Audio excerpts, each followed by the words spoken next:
How can a group of students be alone in a space in a high school, not have any grades, not have assigned homework? How can that possibly work? And there were days where I asked myself that same question, but it can work, and it does work. Hi, and welcome to another episode of Learning by Living, the podcast about people who learn outside of conventional school. Usually, we focus on how learning happens completely outside of conventional schools. But on this episode, we're taking a look at a public high school program that allows learners to direct their learning. It's called the Independent Project at Monument Mountain High School in Western Massachusetts. Today, Kevin and I are talking with Mike Powell, a guidance counselor who has been a faculty advisor to the Independent Project since its inception in 2010. What is it like for students in conventional school to own their own learning? Stay tuned for a great episode. Mike Powell, you have been involved in a project at Monument Mountain High School called the Independent Project. So why don't we start by giving our listeners a preview of what that project is, and then we'll talk about your involvement in the project. Sure. So the Independent Project is an opportunity for students to be able to have a little bit more autonomy in their education and be the author of what it is they're going to try to study. And it came from a student I worked with a number of years ago, Sam Levin, who was consistently seeing and watching his friends be disengaged and at times dissatisfied and just not terribly motivated day to day in their academic world here at the high school.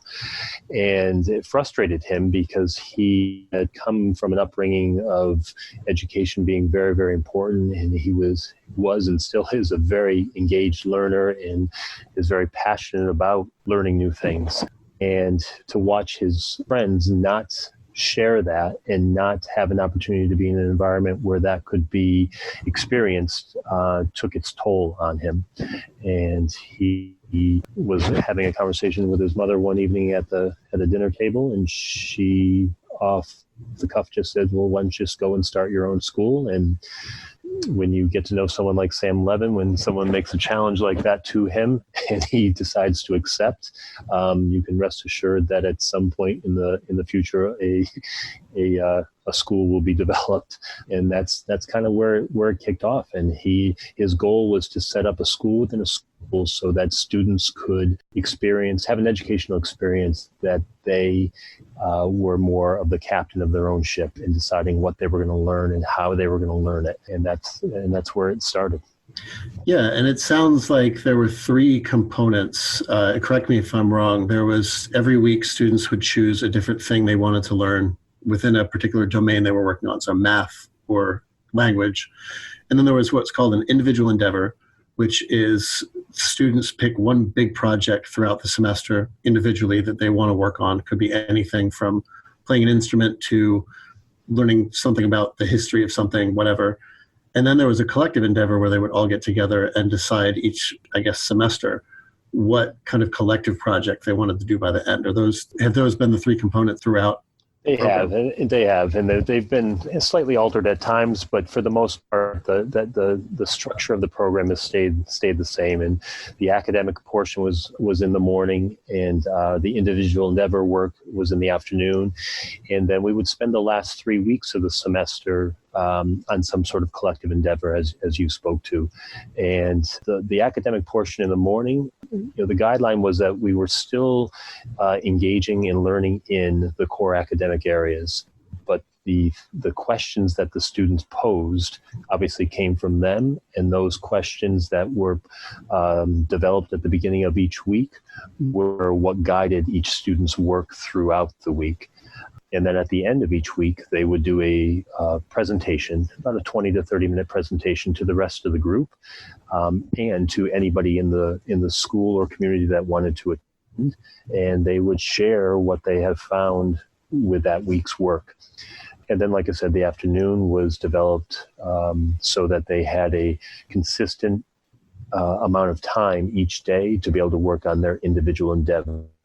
And that endeavor, again, was wide open, but it had to be something that student felt so passionate about that they wanted to be able to master and wanted to have the opportunity to be able to do that within school. And when the semester ended, each student also did a presentation on their individual endeavor. And we made that out to be a pretty special night, and sometimes 2 nights, depending on the number of students in the program.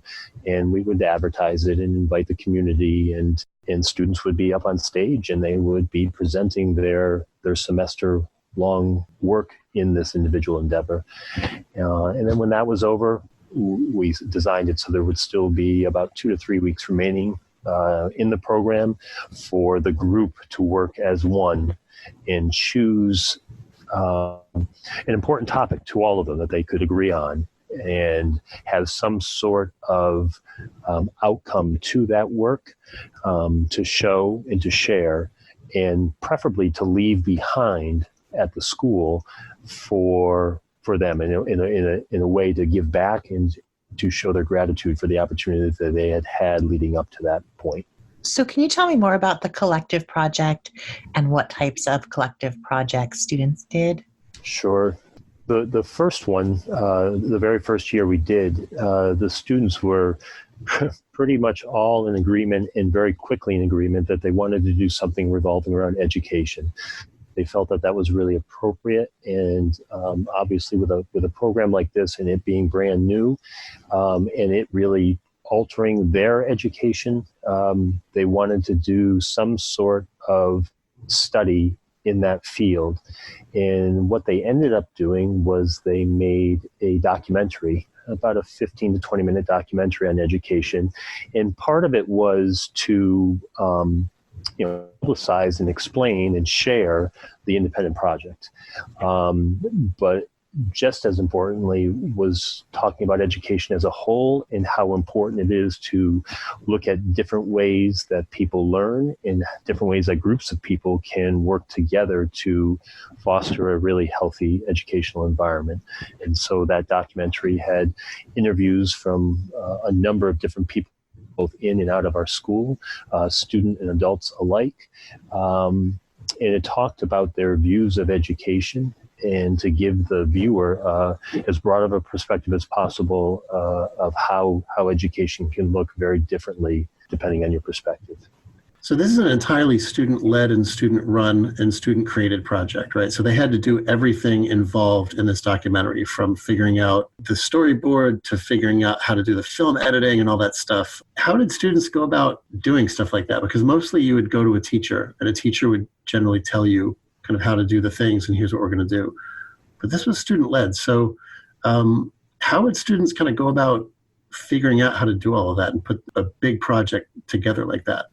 Yeah, that's a super question, and it's the answer to that question has been some of the most challenging yet rewarding and remarkable things that these students have done over the years, because part of this project has to do with learning about how to use your resources and accessing your resources, and how to solve problems that so often are not even presented as problems when you go through a traditional school setting, or are solved for you by oftentimes adults. So just as you referred to, these students had to, they first pooled their own resources and tried to offer their own set of skills. So what students might have some experience and skills in editing, who might have some experience in filming, who knows people in the community that are really involved in education. How do you set up interview questions? All the things you can imagine that go into making a documentary. They had to figure out what resources they had already at their fingertips. They had to go and ask what resources are still at their fingertips just outside their four walls, but inside the school. And then oftentimes it was going out beyond that into our community and looking at resources. And their theme was always revolving around who are the experts in this certain area that we have that we could access. So they were always thinking about who is the most passionate about this certain thing I'm trying to learn more about, and accessing that resource. And that was definitely true for the collective endeavor that we're talking about right now. But it was also true across the board, even in their academic portion of their day, when they posed the questions that they wanted to learn more about. The next part of that was the group to give feedback on what resources might be available, or give some suggestions about where a student could look to gain information about that particular question. So this project had a lot to do also with, how do we learn and how can we access information, and how can we access people who might be able to aid us in our learning. So were most of those people school staff, school teachers, or were they individuals outside the community? Yeah, it really varied, and certainly they utilized people right inside this building, both students and faculty and staff and administration. But they, again, also used people outside, and they tried to use their connections or build connections if they didn't have any right at their fingertips. And an example of that would be, we had one student one year that their individual endeavor was that they wanted to write a children's book.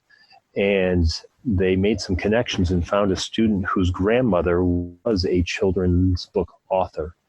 And one thing led to another, and she came in. She was the author of the Magic Garden, and she came in and she spent a good 2 to 3 hours with the entire group to talk about the process she had gone through to become an author of children's books. And it obviously was awesome for the young person who wanted to write their own book, but it was also awesome for the entire group to see, here's something I want to learn about. I'm accessing an expert that's right at our fingertips that was more than gracious to come in and share their story. And then just the awe of having an author with a book that they all knew was just really cool as well. So that's obviously an example, and it's not like those examples happened all the time, but that was the goal. It's examples like that these kids were trying to achieve when they were looking at their own learning, and that one sticks out as a special one. I'm really interested in the transition, because these are kids who are going from a conventional school experience with grades and externally imposed curriculum and kind of the teacher's dispenser of information into this program that's entirely student-led. What was that transition like for students? Was it generally a pretty difficult thing to get used to all the freedom, I guess, that they now have? Or did you find that students took to it pretty easily and pretty well? Yeah, it was a difficult transition, I think, for everybody, the kids in the program, outside the program. The first year we ran it in the fall. So students were coming off a summer break, obviously, and coming into this program. And that transition was a little easier in the sense that everything was brand new to everybody. And although they've obviously had 3 or 2 years of school already under their belts in a routine and a structure in their mind, it wasn't that difficult of a transition because it was a brand new school year. But nonetheless, the idea of hearing the bell ring and immediately starting to get up, but not needing to get up because you're there doing your work and you're not following a bell system. The idea of not having teacher feedback consistently, for some students that was a real challenge, and for other students it was a time for celebration. It just mattered on who you were and what your experience had been prior to.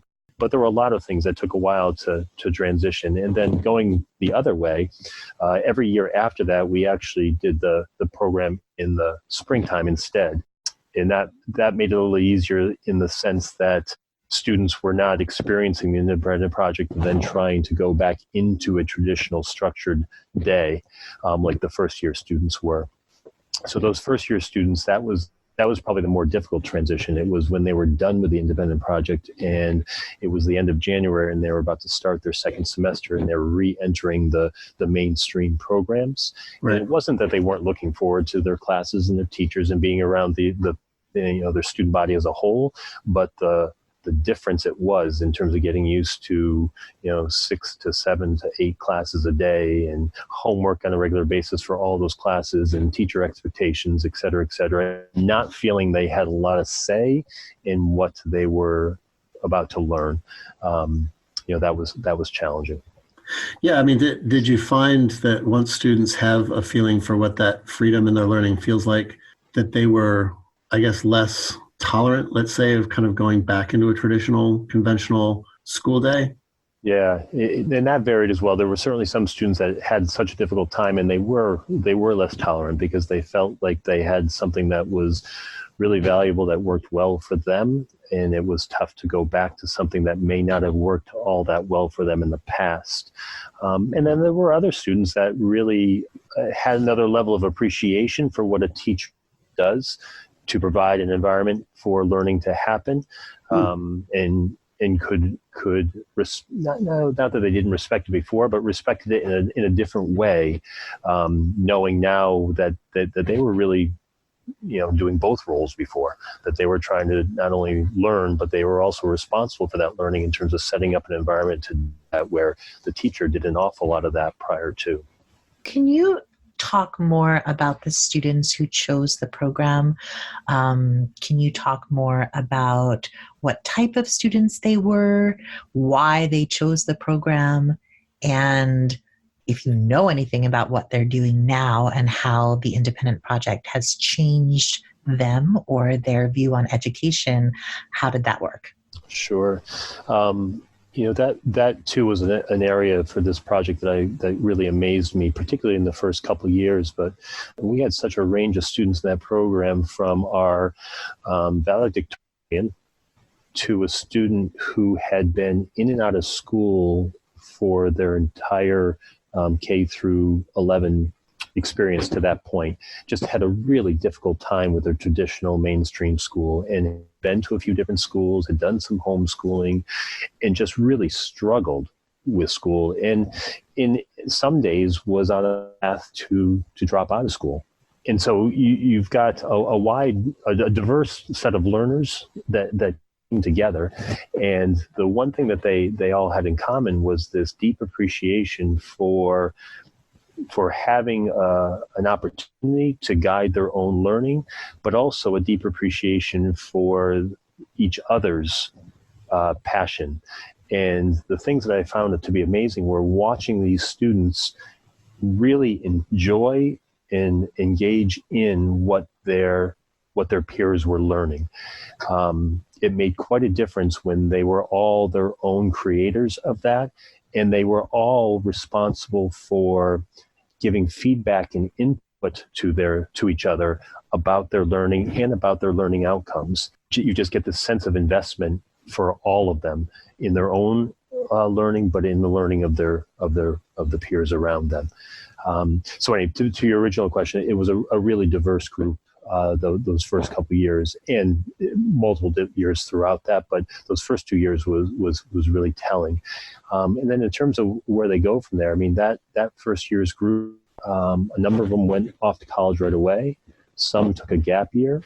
The one student I referred to who may at times been very close to dropping out of school is doing some beautiful work with an organization here in our community called Green Agers, and is responsible for this 400-acre property in South Egremont, and doing a great amount of woodworking and landscaping for this property. And he still to this day credits this program as something that kept him involved in education and kept him wanting to learn. Did the projects that student chose, to the best of your recollection, did you see that interest kind of emerge and start to play out when he was given the freedom to direct his own learning? Yeah, there was no question at all. I mean, the amount of energy and focus that he displayed with his own learning compared to the lack of all of that for many, many years, and being his counselor for the years he was here at the high school, that was evident. And I also had known him for a very long time, coaching him soccer, and it was amazing to watch him come to school each day, excited to learn. And I don't want to make it sound like it's a perfect, beautiful picture, because there were days that were really frustrating for him as well. Whether it was just because he had an expectation that was difficult for him to meet, whether he found roadblocks in certain questions he was trying to answer, whether it was just one of those days that like any of us could just have an off day. But as a whole, a significant difference in his approach, in his attitude, in his demeanor around his learning, his day-to-day learning in school.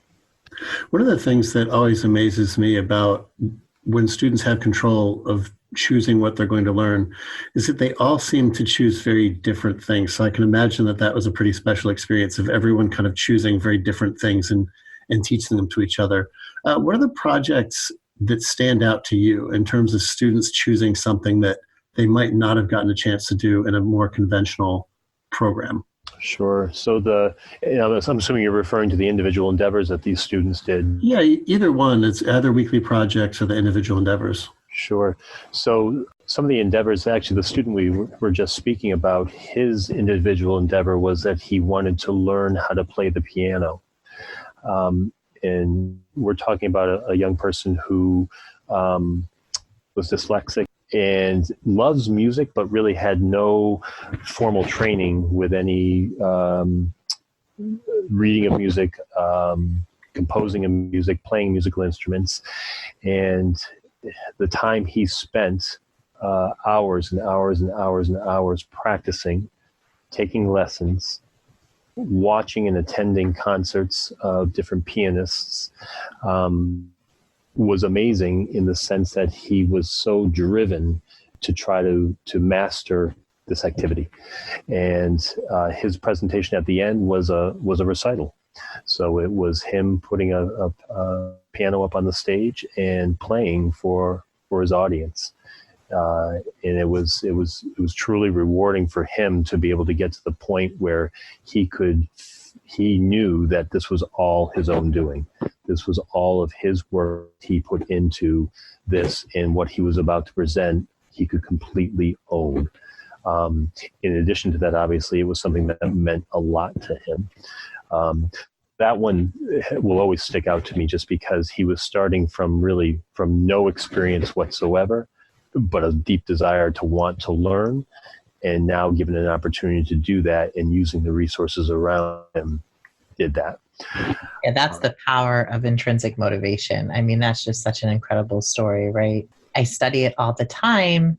And sometimes when you study something as a researcher, it feels like you know it, but you don't see it every day.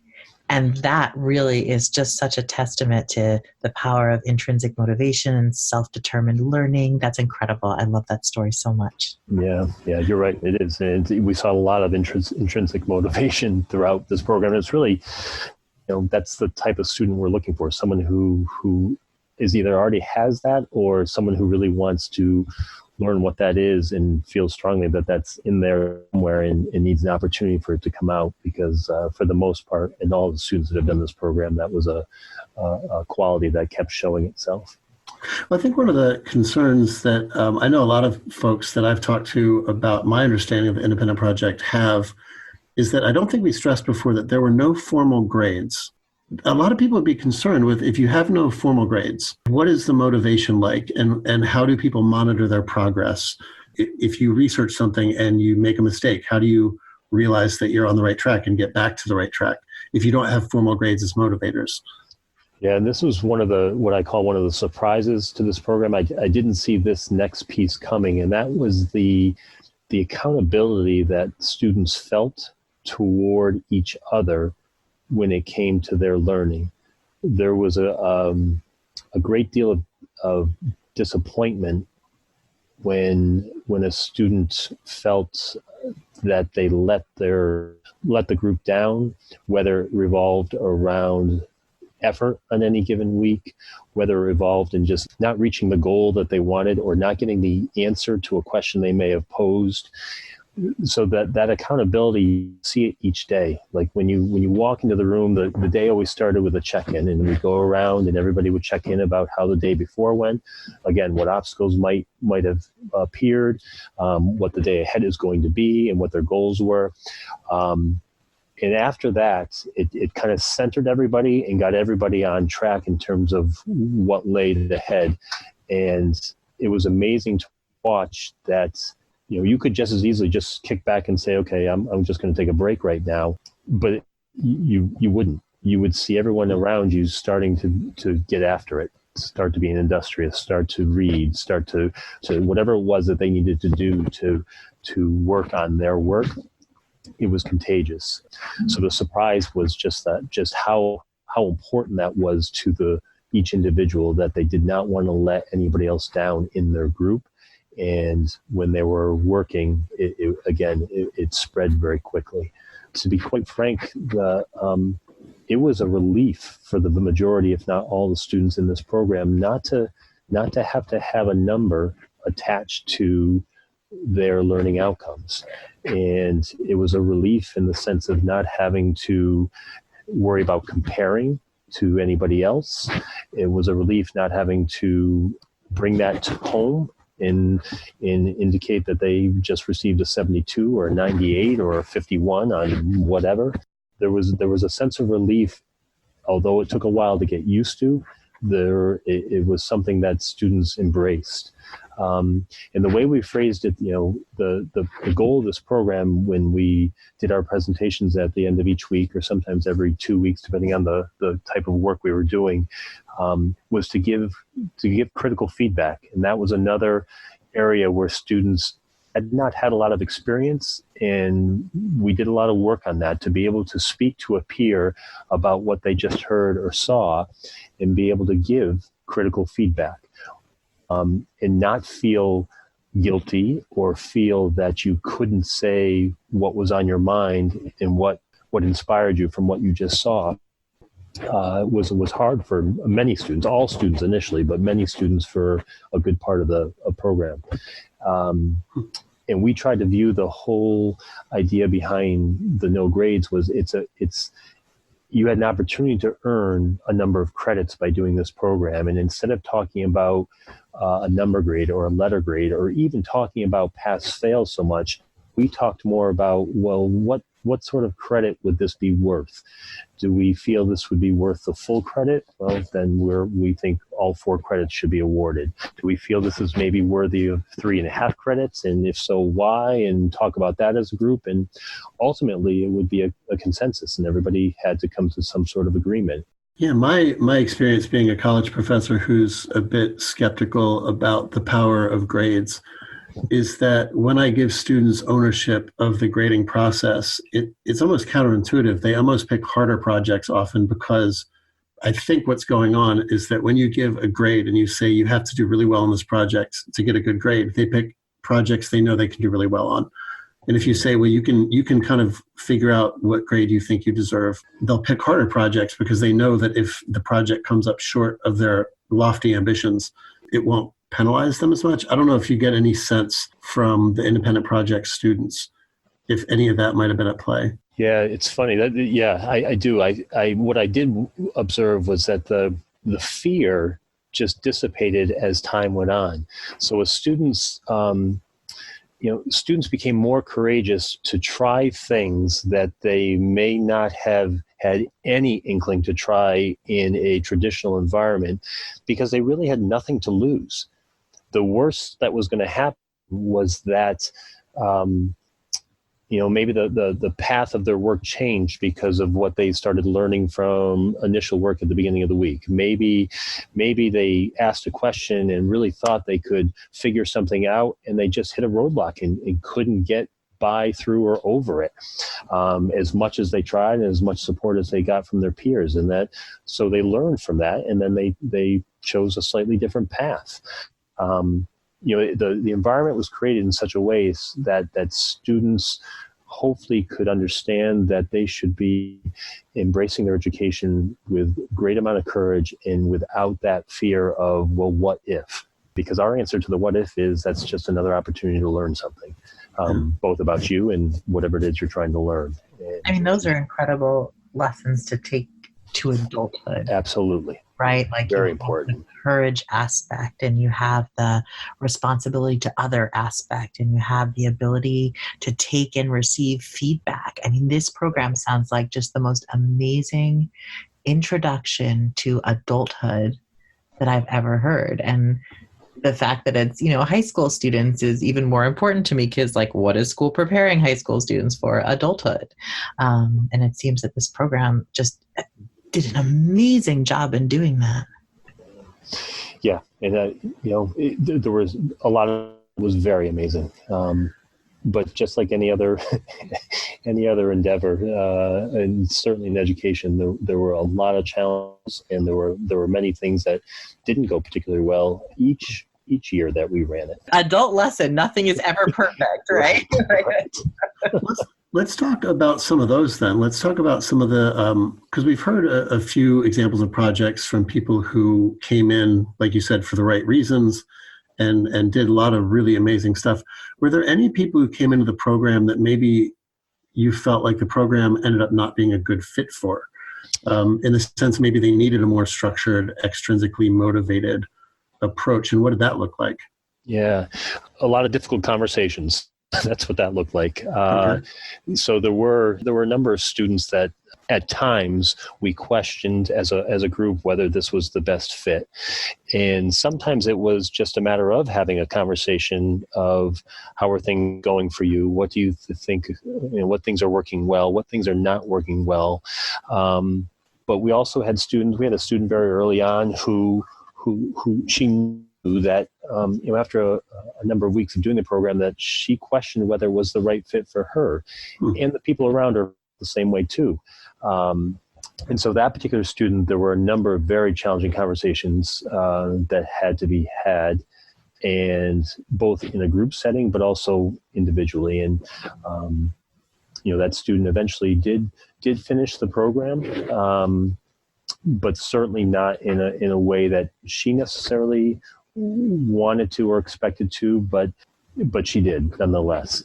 So it was a great lesson to learn about perseverance. It was a great lesson to learn that if something doesn't fit, we don't just run from it. Sometimes it's a matter of figuring out a way to make it work as best as possible. Use your support. And by the end, she actually produced a pretty good presentation for her individual endeavor. It was very honest and forthcoming with the credit she felt she should earn based on her engagement in the program. And that to me was one of the most rewarding things, to watch a group of students figure out and walk away from that feeling like everybody earned what everybody agreed on what people should earn. Nobody felt cheated, and nobody felt like somebody got away with anything. So what was the role of adults in the independent project, and how did the students interact with adults, and how was that different than the way it would be in a normal classroom? Sure. I think that, the adults in the programs throughout the years, and this definitely speaks to my role each year, a number of different things that they did. We were the liaison between this program and the school community. So, when we have to give some sort of feedback of how the program was going at a faculty meeting, we would obviously speak honestly and openly and take questions that people had. Initially with this program, there was, as you can imagine, an awful lot of questions and doubt and skepticism about something like this even working. How can a group of students be alone in a space in a high school, really without a lot of adult supervision at all, not have any grades, not have assigned homework? How can that possibly work? And there were days where I asked myself that same question. But it can work, and it does work. But it takes a lot more effort actually upon the students than anybody else to make that work. And it takes adults who are comfortable with being in the background, being people who will do all that they can to provide the support for students in their learning, and not be stepping in as directive, giving them directives, or stepping in and solving things for them, or stepping in and giving them answers. And for many teachers, as you can imagine, that's part of their nature. They want to solve and fix things and give answers and give information. But in this particular program, the adults here are to support and to keep that environment sacred and protected, and to allow students to learn and be responsible for each other's learning, and really one of the group as opposed to someone who may be leading or guiding the group. And really all of the questions that we faced from people on the outside who may have been skeptical about this, it was hard for some people to even accept the idea that we should be put in the place where we need to trust students to be able to do this on their own. Then, questions like, then what am I here for from a teacher's perspective? Why do we need teachers here at all?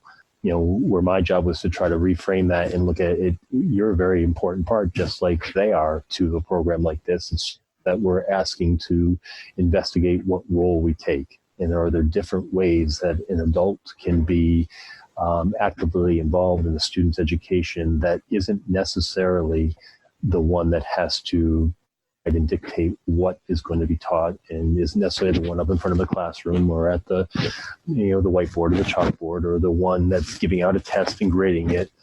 There's many other ways an adult can be involved in this, and that took time, and it will always take time. It will always be something that continues to evolve. And I think for the stakeholders, I think at the beginning of this podcast, we said, the hope is that it's not only people within alternative learning that'll listen to this podcast, but also people within schools of education, also people within, administration in schools and high schools and middle schools.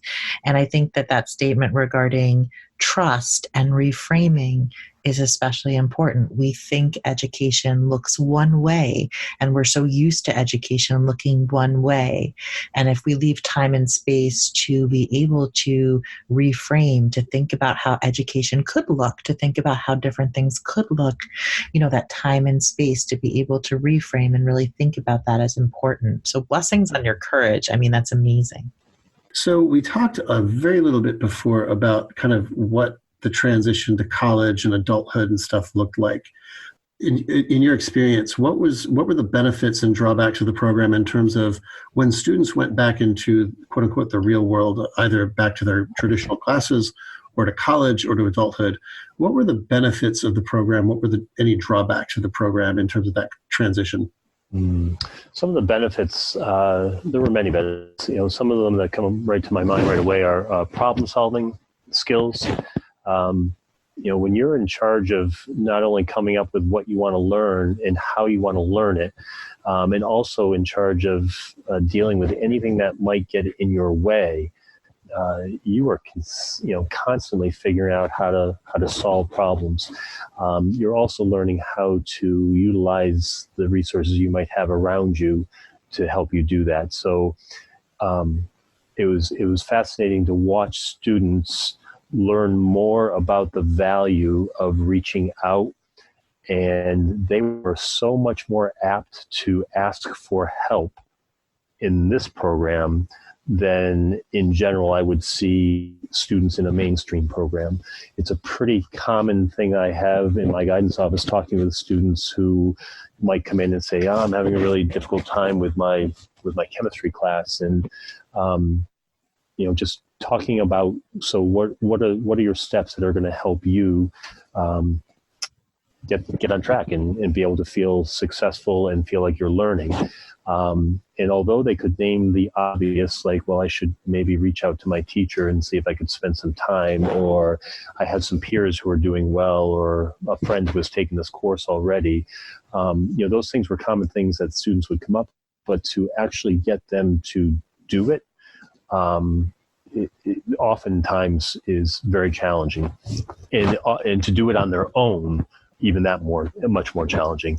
But in the independent project, students were so eager to want to learn whatever it is that they were focusing on for that given time, that any obstacle that got in their way, they were anxiously awaiting a way to figure out how to get over, around, or through it. Also, just the idea that they could quickly see how much more invested they were in what they were spending their time on when they chose that themselves. So they have a deeper appreciation for being thoughtful about the choices they make, whether it's a summer job, a college they want to attend, a relationship they're looking to pursue. They know that their choices really matter. But at the same time, they have to own them. And you can easily walk through a traditional high school, even, you can walk through our high school and realize that so many choices are made for you as opposed to by you. And sometimes when that happens, you don't have that same sense of ownership, and you don't feel as connected to what you're doing day to day. And I think that's what Sam was seeing over extended period of time, and seeing his friends just not have that connection or motivation or engagement or desire to do yet another thing that they didn't really choose themselves. Were there any drawbacks in terms of, in terms of gaps in knowledge, let's say, where other students are in chemistry class, they're doing the independent project. So when they go back into traditional schooling, et cetera, were there any drawbacks by way of that you saw? Yeah, absolutely. Because there were some students definitely each year that were going to be eventually re-entering a mainstream class, and oftentimes doing that, either missing the first of the year, which was the majority of our students, or the first year when we did it, the independent project in the first semester, they were going to be entering a class after missing that first semester, or vice versa, being in a class, but then not seeing how it finished in the second semester. And so those students, we had to come up with individual plans for each of those students who needed or wanted to complete any particular course. So for example, one year we had a student who was taking Algebra 2 for the first semester. It really wanted and needed, based on his goals for after high school, to complete that course. So part of his independent project work in that second semester was doing some of that Algebra 2 work so that he could keep, kind of fresh and up to date with that. And then he completed the course the following year in the mainstream for that second semester. And so I wouldn't necessarily say it was a disadvantage. It was a another great example of problem solving and figuring out a way to make that work. So yeah, there were times where there were gaps or interruptions, or things weren't just done the same as everybody else. It just gave another opportunity to problem solve that and figure out how to make that work as best as possible. That's the power of autonomy, though, right? There's both benefits and risks to autonomy and allowing people autonomy. And I think that lesson was probably well integrated. Yes, absolutely. And sacrifice too, right? Sometimes students just had to accept the fact that you had to make some choices. And sometimes when you make a choice, you're sacrificing something for something you want more or feel is more important. And that's a great lesson to learn as well. And these students had to make sacrifices all the time. Like that was part of this, because you were choosing to come out of a traditional educational setting that you've probably been in for many, many, many years, to do this semester program that is completely different. Are there any lessons and takeaways that we would give, let's say, to teachers in a conventional school, or just to people in general? What has the independent project taught us about young learners, about self-directed learning, just about learning in general? What are the takeaways that we want other people to know that this project teaches us? Yeah, I think it's important to remind ourselves that when it comes to education, there's clearly no one way that is the right way. And I think there are several really important advantages to a program like this. And it's been a pleasure to watch small things change even within my own school here. In the second year after this program had run, we had an English teacher that decided to, for one unit in his class, allow each student to choose their own novel to read, and then do work with that novel. And I think he had some students doing some presentations, and some wrote some reports, and he did some different things. They allowed students to dictate what sort of evidence they were going to provide to be able to share with the class about what they had just read. And that was right out of the independent project. That's how we dealt with our literature. Each student chose one book that they had never had an opportunity to read, but always had wanted to. And we ordered the number of books so each student would be able to read that student's selection. And so we did that in a rotation. Every couple of weeks, we would be reading a new book, but we would all be reading the same book, but it would be chosen by one of the members of the group. So I point that out because of like little nuggets like that. Different teachers in our just within our building grabbed hold of and said, that seemed to work well. I'd like to adopt that and try that in my own practice. So little pieces of the independent project I was and still do watch, come up in our building. And it went beyond that. The other example I'd like to throw out is we had a professor from Tufts University reached out to me a number of years ago who had heard about the independent project. And after I explained more about it to him, he asked if the students in the program would be willing to do a Skype session with his Introduction to Education class at Tufts. So I think we did it for about 3 straight years, where one of their class periods was his class of students. Their assignment was they had to develop their own school. And part of that assignment was for them to learn about different ways education can be done. And so our independent project students did a Skype session with them where they would ask the independent project students questions about their program and why they're doing it and what's good, what's bad, all similar things that we've been talking about from their perspective. And then this professor's class then used that information to help each of them do their assignment of developing their own school. So again, I just thought that was a great springboard to take something that was done here and give opportunity for other people to learn about it, but then put their own twist to it. Like what parts of that rang true to them, and they got to develop their own individual school. I wish in hindsight now I'd to be able to hear about some of those assignments in terms of what kids came up with, because that would have been fascinating to hear.